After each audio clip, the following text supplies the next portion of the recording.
All right, are you done making noise? Can I do my intro now? So, listen to me carefully now. Here we go. Listen to me carefully now. Welcome to the third episode of the Brake ES 200 Turbo. If you started here, you missed 2 or 3 earlier episodes. I don't even know where I'm at anymore. The wagon's in the garage. Today we pull its heart out. Like I was saying, that's it. The wagon is in the garage. So now we're going to take out the engine that was broken. In case you haven't been following. Actually, I'm building a wagon. Lexus IS 200. The original GFE engine had 155 horsepower and was sluggish, so I added a turbo. It has an engine, but it's broken, so fixing it is today's task. We're now at the point where it's time to remove the broken engine, and later, we'll put the new one in. The engine I rebuilt in earlier episodes already has its turbo and is fully restored, covering maintenance and industry aspects. I invite you to check out the other episodes if you want to know more. This engine you see here is already pretty well taken apart. Let's say the manifolds are already missing, because Thibaut took them for his Lexus IS, which is totally normal. With the turbo, I don't need them anymore. Part of the wiring harness is already missing, along with the coils and everything else. It won't be too complicated since much is already disassembled, but I'll still need to drain the coolant and possibly the oil. I'm not sure. We might keep it for preservation since we could rebuild the engine someday, even if it's broken. Since we have 2 Lexus cars, we'll remove the transmission and drive shaft for spare parts. And then, like you said, we pick it. That's what you told me earlier. We'll pick it. We'll take the engine like that. We'll pick it. I'm interested to see what you mean about choosing the engine. That's where we are now, preparing the chassis. At the same time, I'll take a look to see if I notice anything else already. Maybe the brakes too, which are in very, very bad condition and need to be changed. If I don't have 2 or 3 cylinders or blocks to work on, let's take advantage and get started. I put the Lexus on the lift. It's okay, I'm just going to do something before I start tearing everything apart. I'll remove the bumper so we can see better. Because anyway, I think we're even going to remove the radiator, if I'm not mistaken, Thibaut. So yeah, we're going to remove the radiator. Since the body kit is coming, I won't put the bumper back on, which will make reinstalling the headlights easier. If needed, the bumper can be reattached quickly, making things clearer and easier.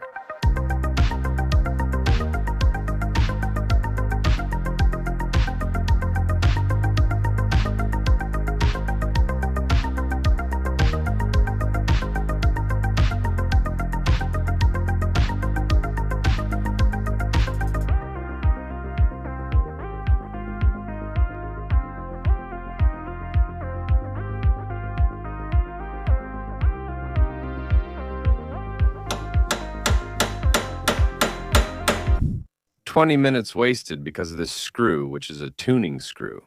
AliExpress. If I see any of you put a screw like that on your car, I'll come to your place and explain it to you. 20 minutes, 20 minutes.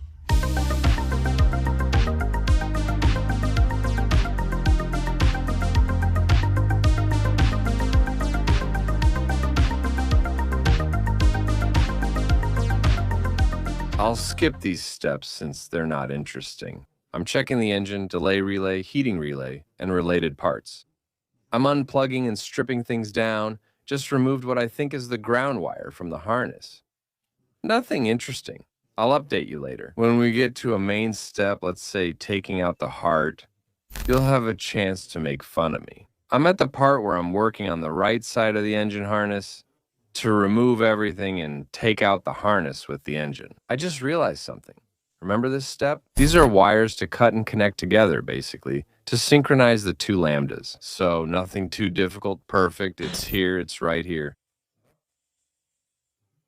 I just realized I did it on the engine harness I'm removing, but it's no big deal. Just 2 solder joints. But now I have to redo it on the other harness that's in the engine room and already has the harness. So I'm not going to take this one to leave it on because the other one, I've already put all the connectors for the 1JZ. I've put the tape and everything. I'm impressed with myself. Weak point. Too good. The engine part is almost finished. Now, it's good. Thibaut has joined me. He's going to finish extracting the heart with me. We're going to get started a little bit. What's underneath now is the gearbox, access to a few hoses from below, the drive shaft, and possibly the exhaust line as well. What is this lambda sensor? Again. You have to go and unplug it. Oh, tough. Where is it? You have to remove all the plastic parts there. Ah, well, anyway, we'll take it off. We keep it on the exhaust so it won't twist. I'll have to do it differently on the return, so go ahead. I'll remove them. Ah, there we go. Well, wow, he must not have missed by much. I think he was in a hurry. Would you like to put the... Workshop foot, there you go.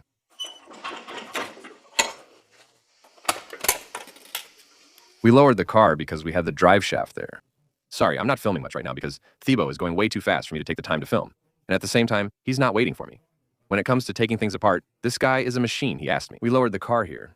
He went to the office to disassemble the gear lever so we can pull it down. I'm not showing that since it's not interesting. Inside, you remove the boot.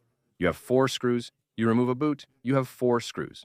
The gear lever comes out, done, thank you, goodbye. If you want to see what it looks like, I just finished, so here it is. Basically, I took apart my gear lever. That's it. It's dumb not to add a short shifter now, but maybe later. It only took 10 minutes, so I'll drive it like this for now. I might add a short shifter later. You'll see, I have a surprise for you about the hydraulic handbrake. I have a part that when I install it, you're going to love it, and I'll ask you, would you buy it? And here, there's my original gear lever. I'm your cameraman. Thibaut, I'm not touching the car anymore. I don't want to mess it up. You don't want to mess it up? It changes your mind. Draining the gearbox. It'll be better to drop it. It'll cause hallucinations. Let's have some fun. Put your head under there. Go ahead like the cats. I'm trying to drink from that stream. She wasn't gross. Him there. She was new. You like filming me all the time. And at the same time, you don't let me work on my car. There. We unscrew the last 2 gearbox screws and remove the gearbox. So here, you'll need me. Here. Pfft. I did one a month ago. I don't need you. On what? A blood sexually transmitted infection test?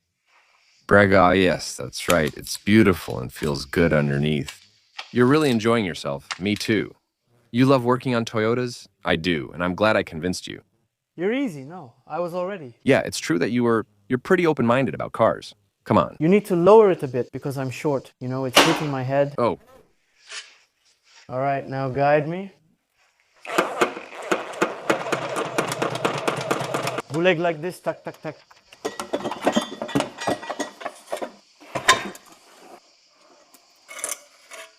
Well, my poor friend, that was quick. Where are we going with this? Well, here, then over there, and then... We're going to complain. Come on, you can do it. I already wore it at home, just let it go. Something hit me on the back of the head. We'll remove the clutch so it's thinner and the apron fits through more easily. Yeah, go ahead. I would have liked to install a lightweight flywheel myself. I wanted to be an artist. Well, guess what? I couldn't. IS-200 seems complex to me. The Polish guys never got back to me about the injectors and the turbo kit, and the English guys never replied about the lightweight flywheel. I couldn't buy it. They don't reply. It's a real pleasure dealing with people like that. I just removed the fuel line. We're all good now. The engine, look. Oh. The engine is about to take off. So now we're going to do a big cleanup. We're going to remove all the crap that's on the ground. We're going to get the hoist and rip out its heart, the hoist, the caber. I'll let you guess who I'm talking about. It's the hoist. Come on, let's lower it. There we go. If you don't mind. The chain is not good at all. You're here to handle all this. That is necessary? Go ahead. You're here to supervise and ensure nothing is pulling and everything is unscrewed and disconnected. It seems so. You're here to ensure everything proceeds.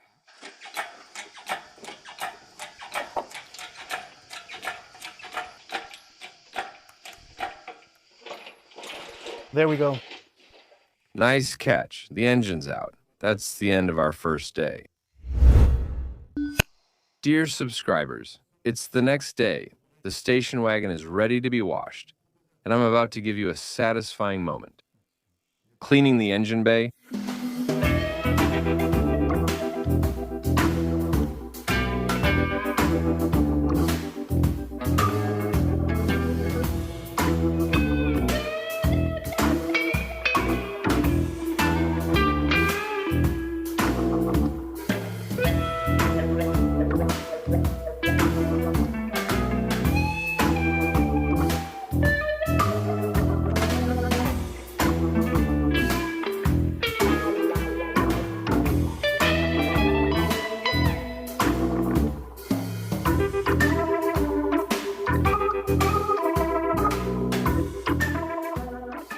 It's the next day. The old engine is out and on the ground after falling off the hoist, while the new one is on the hoist. So I didn't necessarily film it, but basically what I did this morning was I had both engines side by side. And basically I took what I was missing from this one here, and I assembled it. I put the wiring harness back, I put everything in place. There were a few small screws missing here and there. The wiring harness. I needed the other one to show me where things go. So now, the engine, unless I forgot something, is ready to be put in the car. We changed the oil seal too. TIB also changed the oil seal that went right there. So it's all brand new. Now, we're almost ready. We're ready to bring in the station wagon and install the new engine.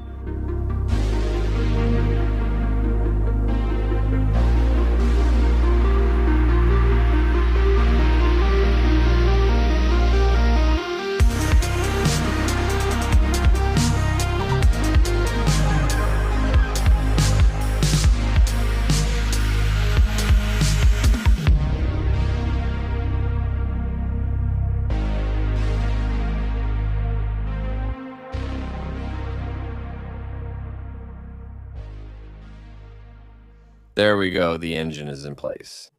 Well, everything fits well. I'll just need to make a small adjustment here with the hoses that are rubbing a bit against the sleeve, but everything is in place, everything is perfect. So I won't film myself doing what I did last time, putting everything back together. But in reverse, there's not really any point in showing you that. I suggest I reconnect everything, reinstall the air conditioning hoses, clean up, and reattach the gearbox. So, the same thing you saw earlier, but in reverse, and I'll get back to you.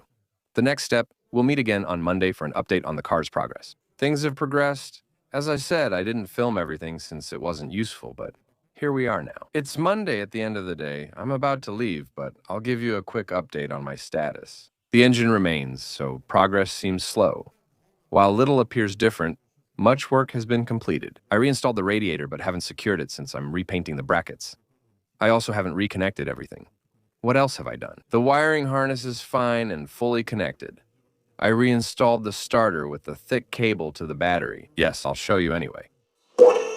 It's located underneath, so that's good. The gearbox is in place and the drive shaft is in place. I'm finishing up the engine details, and I'm not going to lie to you. It's extremely time-consuming because there are quite a few little surprises. Like on the engine, it was on the wiring harness. This engine. No, it was on the old engine that was broken. For example, there's a power steering pressure sensor that had been patched up with solder and wire, but as a result, it doesn't have the connector to fit on the new wiring harness. Anyway, it's little things like that. Now, we also have to plug some kinds of air intake hoses on the intake manifold that we don't need anymore. Now I'll start routing the piping. What else do I have left? There's still a lot to do. It doesn't start immediately, but it does start in this video, as I said. There's no issue, just a delay. It needs oil, the gearbox needs oil, it needs water, and I haven't replaced the rear axle for the limited slip differential. We'll make a full video on chassis and preparation later, since we're not focusing on that now and I don't want to mix topics. There are still quite a few things left to do, honestly, but I'm taking it easy, I have time, I'm not rushing. That way I don't miss any important steps. And it's true that when you see it like this, you think, yeah, it's done, it's finished, it's the same. I ordered some things in the meantime. For the wide angle, you'll see, there are some things coming for the wide angle too. I also need to study the lambda. Lambda, damn, that's complicated. The lambda. Because I'm going to have to redo the modification on the wiring. Because actually I messed up the first time. And I need to know then which lambda goes where. Do I use the first or second one? I have no idea. There are still quite a few things left to do, but I'm moving along steadily, I'm making good progress, and so far, there aren't any major difficulties. The lightweight flywheel and a brand new clutch have been installed. I'm taking my time because I don't want to have to come back to it. I want it to be done right, and at least that way I'll leave with peace of mind. See you tomorrow. We'll meet again in a few days. I wasn't scheduled to work today, but Thibaut and I ended up at the garage. We stopped and I've been working on it for 2 hours, reconnecting everything. Once again, a little bit of everything. I'll show you where I'm at because we're getting to a crucial moment, potentially the startup. I've reconnected almost everything, the sensors, grounds, and radiator, but haven't added water yet. Anyway, we're not going to let it run for long, really just start it up and then cut it off. I think tomorrow I'll come back. I'll put the water in and we'll let it run a little longer. I'll clean it with engine flush as usual since I don't know its maintenance history. I installed the downpipe. No big deal, the downpipe's here. I plugged in an O2 sensor to close the hole. All sensors are in, so we're good. Now, what's left for me? No, that's an O2 sensor plug, never mind. We have the second one over there. Starter, normally we're good. Engine ground, we're good. Injector, that's good. Fuel return. I didn't do it, but we're just starting it here, not revving it. We'll just start it briefly to check if everything's okay, then close it up. The fuel spring is here. So, in the end, it still moves. I tightened it, but it still moves. I installed a screw to prevent leaks and backflow. Normally, we're not too messy. Maybe I'll reconnect this too. The air temperature sensor, you never know if it might cause an error if it doesn't detect one. Overall, we should be fine.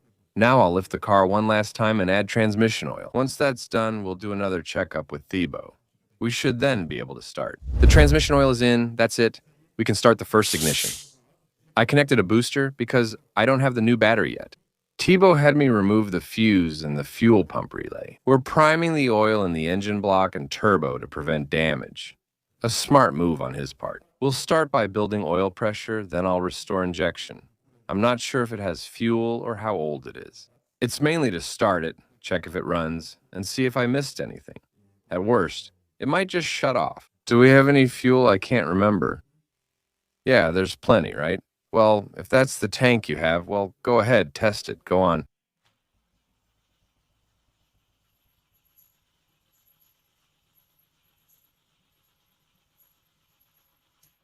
It's already running well now.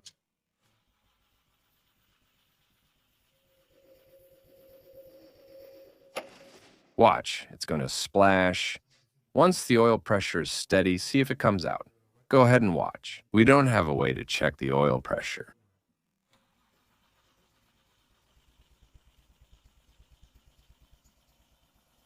Yeah, well, it's good. It's good. There's oil, right? Yes, but I like all the pipes and tightening. The CAM brings oil and has a large thread every time with her. I prefer to do too much rather than not enough. Oh yeah, I agree. Go ahead.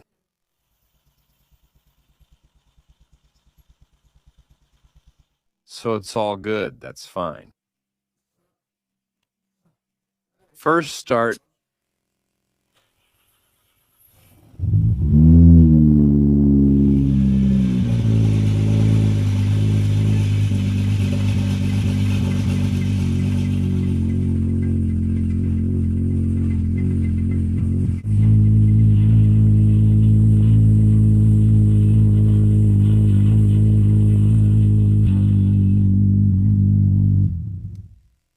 Perfect. Just like that. The oil pressure warning light is on. When you turn the ignition, it's not. It's heavy.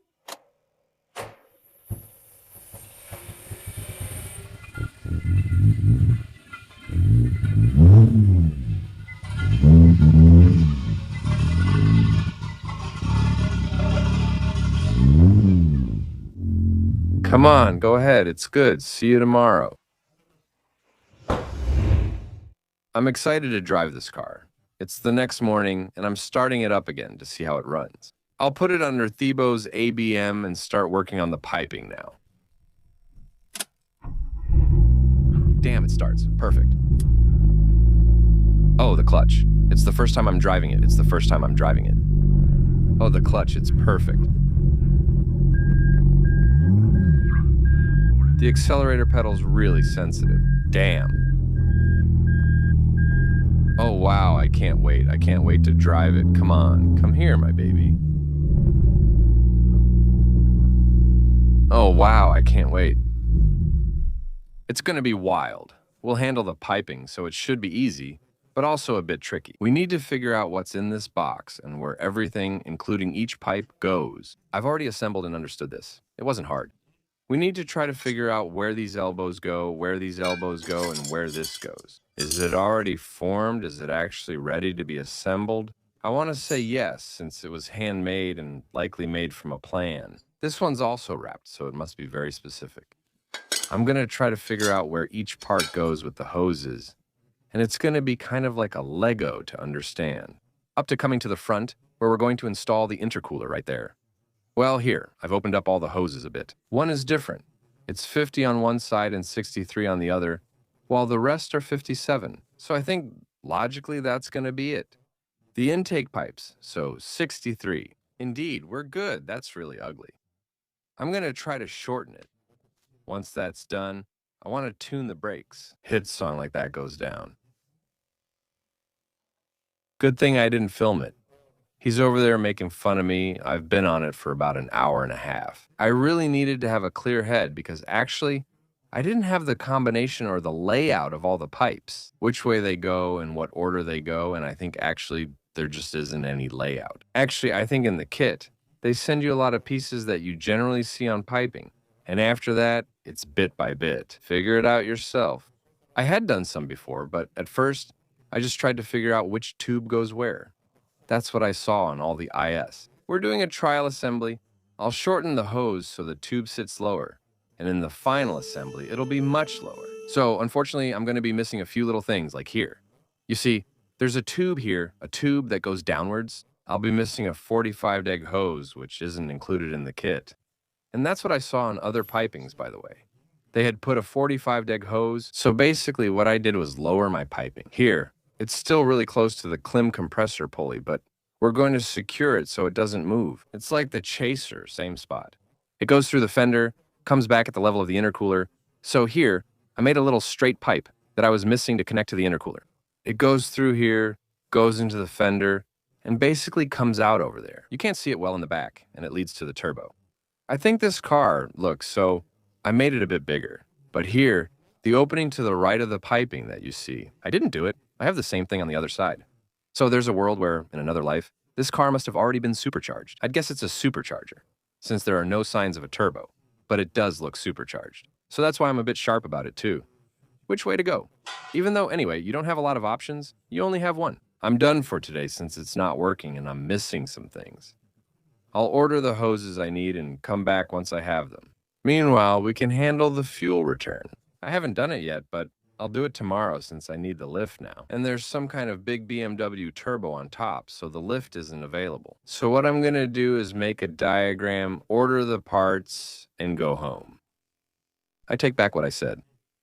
Unfortunately, I'm the one who messed up and misinterpreted the heat exchanger piping. I sent a message to my little contact who sold me the kit, and he sent me the diagram that he hadn't sent me before. So, it's true that without that, it was a bit more complicated. Unfortunately, I'm not blaming him for it. After I reviewed the diagram and photos they sent, there was no problem. In the end, actually everything is perfect. Except that in the meantime, I wanted to adapt a system, just like in piping design, simply. There you go, we're talking about art and... It'll be fine, I'll buy another tube today. Now we're going to tackle the fuel system. It's a few days later and the car's on the lift. Now, we're going to do the return line like this, at least everything underneath. I won't come back, except when I tackle the chassis part. I'll put the last clamps on the piping, but it still won't be finished because I have to wait for the tube I stupidly cut like an idiot. The fuel return? Well, nothing too complicated. Everything is in this bag then. The operation will consist of here, we're going to remove the little cap I made to put here. The hose, we're going to run the hose under the car and bring it back inside the cabin. Where are we going to create it? So, the fuel return isn't complicated, but it must be done right to avoid future fuel supply issues. All right, I'm going to show you a little bit today about the piping. So it's done, except for the two parts that I still need to do. So, yes, there are blood stains a little bit everywhere on my piping and my intercooler. That's normal. Being a YouTuber is risky. I smashed my fingers yesterday. It's everywhere. But I still need to clean it. Now they're going to think I killed someone. Here's our elbow that connects directly to the intake pipe. So that's where a tube will be missing. And here you go. So it goes in there, it goes into the fender, it comes out here. There you go. All of that is done and it goes up to the turbo. So I'm going to do the fuel return now. So basically it needs to go behind the engine, roughly follow the original hoses, and then come out over there. I'll take a look and get back to you once I've seen more.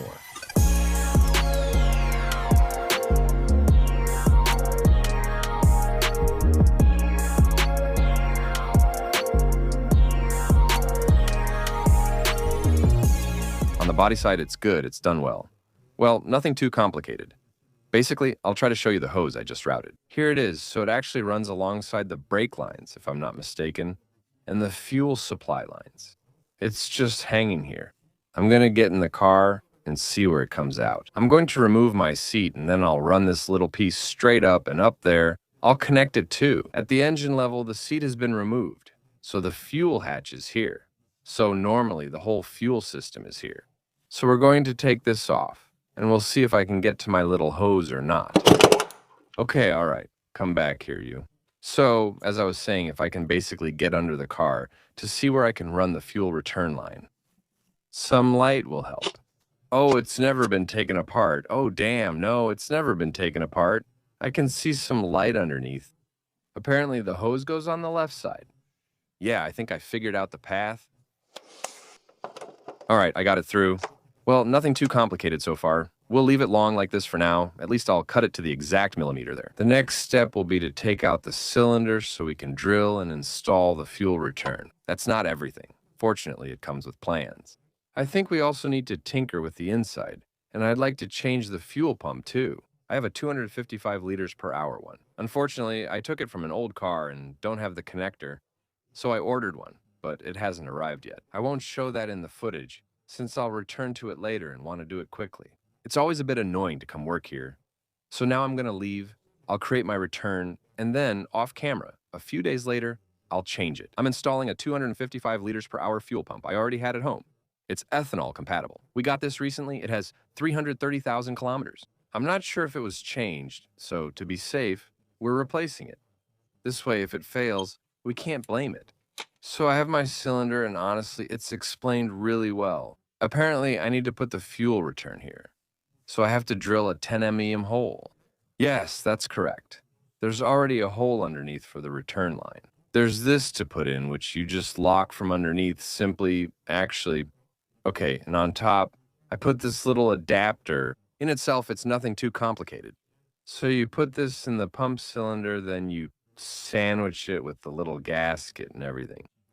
So the fuel return will go through here and then over the top. You screw this in to connect your fuel return hose that you just brought into the tank. So basically, it's really simple, but it works well. There's just one thing I didn't understand. It's this part. I have no idea what it's for. It reminds me of something else, but I won't say it.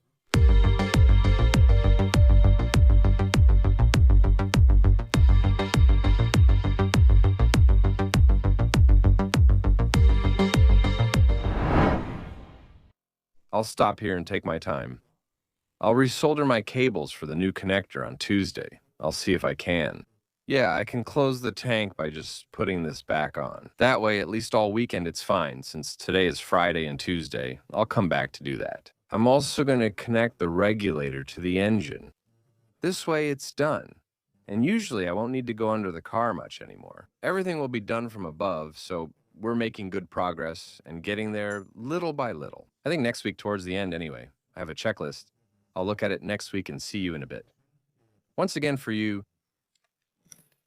hey friends, we're back on the IS for a new day. I've been here for a little while. It's 10 in the morning. I've been here for 2 hours. I didn't film because I was tinkering with small, uninteresting things, but I'll show you anyway. I just finished my whole power steering system. Actually, underneath, I went under the car and drained it. I changed a tiny hose that's here between some fittings that didn't seem very reliable to me, so I replaced it with a new one. Same thing, the hose that went down here to the pump didn't seem to be in very good condition. I put 9 back in, cleaned my bowl, and refilled it with fluid. We'll check the level again anyway once the car starts. Right now, I'm sure I got this from the air box, so the air sensor. I'm waiting. In a few hours, I should receive my last intake tube that goes from here to there, so I'll come and attach my air sensor underneath or on top. I don't know how yet, and my piping will be finished. I also need to make intercooler mounting brackets. There's still so much left to do. I wanted to handle the electronics part. So, soldering the wires of the new harness, because, as you understood, what I did on the old harness was completely useless. I think I'll modify the lambda sensor on this. That way it's done. First, I'll focus on the Felcut Defender. I can't recall if I mentioned it before. The little black box included in the turbo kit lets us trick the engine control unit. Regarding the boost, the fuel pressure and everything, it makes the engine control unit think that everything is still within the manufacturer's tolerance limits, except that in reality we're going to exceed those limits. So, this little box will basically trick the engine control unit into thinking, go ahead, don't worry, keep injecting fuel, keep the engine running, there's no problem. It's the most brutal technique, let's say the most heavy-handed, to make a car run with a turbo kit on low-pressure turbos. As we have today, between 500 and 800 grams usually works. but we'll verify that. With an air-fuel ratio, I bought an air-fuel ratio, so I'm going to install an air-fuel ratio sensor like this. I'll still be able to keep an eye on my air-fuel ratio. I've seen guys in England drive like that for 1 to 2 years with a fuel code defender, and it works well. If it doesn't work, as I said, we'll move to the second step, the engine control unit, master DET 3. We'll make the change, test it, take no risks, and see how it works. We're about to see something funny. Tebow is supposed to watch our vehicle now. But there's a little wasp nest, let's say at this point. We should have opened it earlier. No. Oh, damn. Ah, yes, there it is. They're coming out. Do you want to see the nest? Go ahead. Wait now that you've stirred them up with the gas. Oh, they're coming out. He's lighting them up. Ah, yes, they're coming out again. Oh yeah, you put them out like that, huh? Straight up, you're a good shot. And me? I kept missing every time there. Welcome to the South. But where is it in the door? The wasps make it hell here? It's not an Asian hornet, but I don't know if it's in the door or gas cap. Wait, it's coming out. WAF works, huh? Yeah, it's working well. It's coming out. Damn. It came straight at me. Why did it come at me instead of you? I'm staying back. We're nearly out of ammo. Ah, but I'm out of here. Open up a bit. Open up. Come on. Ah, it's nice. Yeah. Nothing's blocking the door. It'll stay as is. You're making puddles. Just open or kick the door, right? Wiring is done. I connected the little box, so the fuel cut defender's installed. Now that the electronics are finished, we'll move to the intercooler. As you can see, it's not installed yet, so I'll start on that now. I checked, actually, they gave me some little L-shaped brackets in the kit. They're in there. So this will remove the intercooler, I'll mount it, and take off this cross member to possibly add inserts so I can mount my intercooler. At least the intercooler part will be finished. I have the last pipe for the piping, so same as before. We'll finish the intercooler, make the hole for the air sensor, and that'll be done. Thanks.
The intercooler is done. I got my new piping tubes and the hose I was missing, so that's sorted. Now I'll study and find out how to connect to the throttle body. Should I put in a curved tube and adjust it? Where exactly is it? Should I just put in a tube? It's right there. Sorry, I missed it. I don't know about a straight tube, but it connects from this hose. I'll try to mock it up like this. Piping 100 finished.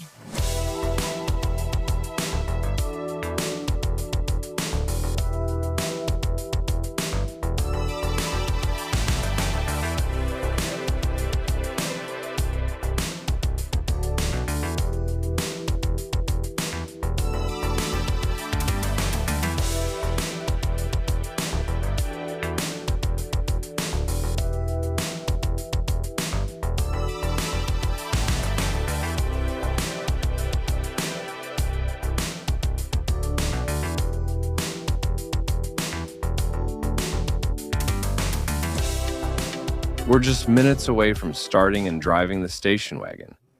I almost said a bad word. We'll stop on YouTube to avoid our video getting flagged. Piping is done, so now it's good. My horn is well attached. I've readjusted all my little tubes. I made some changes to the kit's original plan, but I think this way is better. All the piping and clamps are done and everything is good.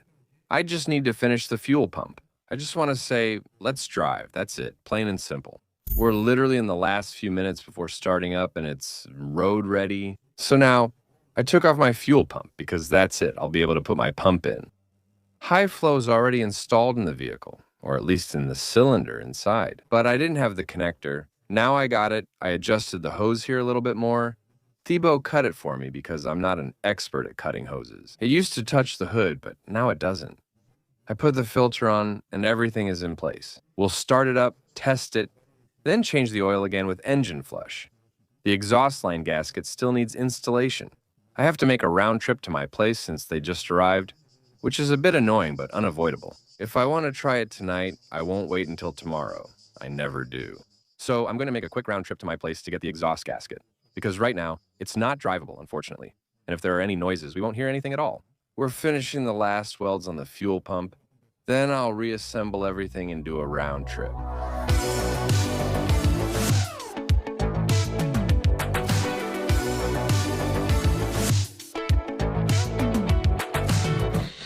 It's time to start.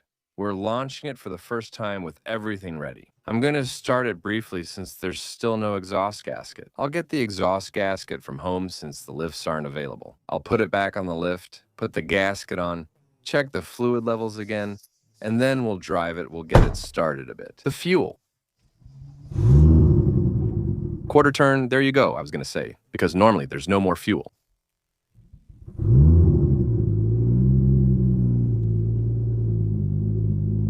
You can hear the pump. There's strong flow, no engine warning light, and the car's exhaust is hot now.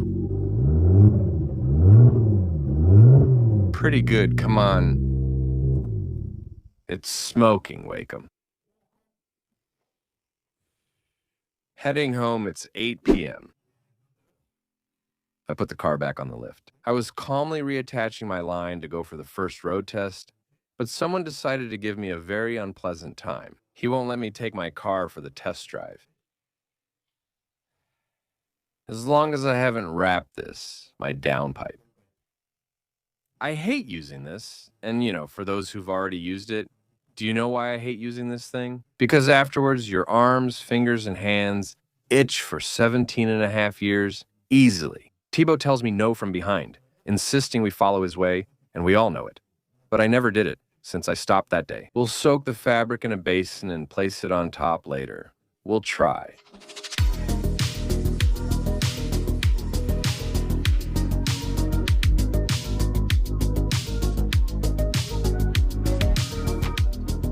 Well, in the end, I admit it was done in 5 seconds and 2 minutes tops. And it's pretty okay. So now, he put some clamps to hold everything together. Now, I'm going to put on the famous metal collars. And after that, it'll dry on its own anyway. But yeah, it's fine. I'll let you know if it itches or not in the next scenes, but honestly, it shouldn't itch. It's definitely better for thermal protection, that's for sure. It's done, it's good. I put on the little clamps. Everything's good, it's operational. We can put it back together and I'll be able to secure the line. Just so you know, it's getting dark and it's 9 post-meridium, I'm done, the car's ready, and I'll test it for 50 meters, no more. As you can see, it's night, but that's hard to tell on camera. It's past 9:30 post-meridium, it's night, and actually, I don't have any headlights. They're at home, so over there, it's basically a no-go, right? So I'm not gonna go very far, but I'm still gonna try it out, like just quickly, really quickly. Especially since I didn't put the air-fuel ratio or anything to check if the mixture's good. So I'm really just gonna run it to see if they hear any weird noises or anything, so I can sleep peacefully. It's the next day in daylight. Isn't this a great time to take the station wagon for a spin? Let's go. Can you tell me if my camera is set up properly? It's fine, but I can't see because you're in front of me. So here we are again by this station wagon. As you can see, nothing has changed since last night. There's still no front end. I'll take a drive on our private road to see how it works, since I tried it last night. We didn't drive long with Thibaut. He held an LED bar through the sunroof. It was a nightmare. Most importantly, I forgot to reconnect the lambda sensor, causing a small mid-range bug like this. And obviously the check engine light, so now I've removed everything, I've reconnected the lambda sensor, so we'll see if that changes anything. The warning light may return due to the lambda sensor. The middle one is connected, but without a catalytic converter, it could cause an error. You just need to add something so the check engine light turns off. I'll check it out later since I don't really care. I'll show you how it works. It's really simple. It's crazy. You'll see. It's really funny. So, does it restart because our battery isn't great?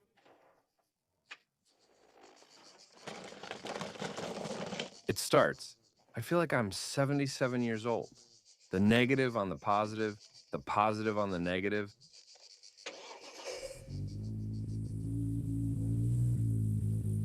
All right, don't pay attention to the noises you're hearing. The power steering pump is dead. I don't really have a very good power steering pump.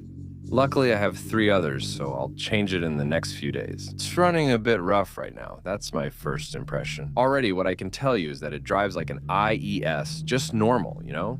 There's absolutely no difference. Except that I'm really happy because the gearbox shifts really well. There are no unusual noises in the chassis, though you might hear something. That's because I have the entire original airbox system in the trunk.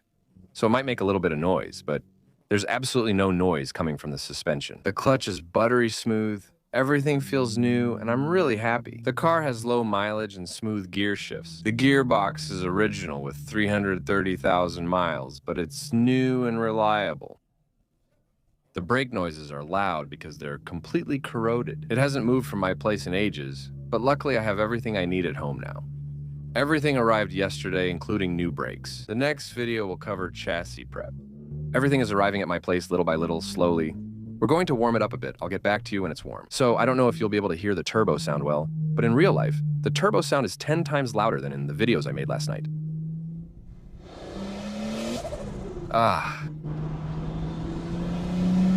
There's no more of the tick-tick, so that's good. It really was coming from the lambda sensor. I'm going uphill in 3rd gear. It's a steep climb, but it's funny how it's still pulling.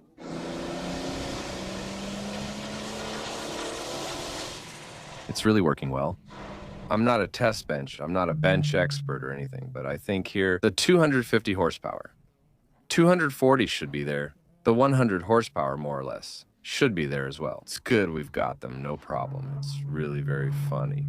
Wow, well, I was wondering if I was gonna put in coilovers, and I can confirm yes, because right now there's so much body roll. It's wow. It drives well, and the sound is great. I love it, I love it. It's so funny, I can't wait to put the autoblog in it. You have no idea how much. It's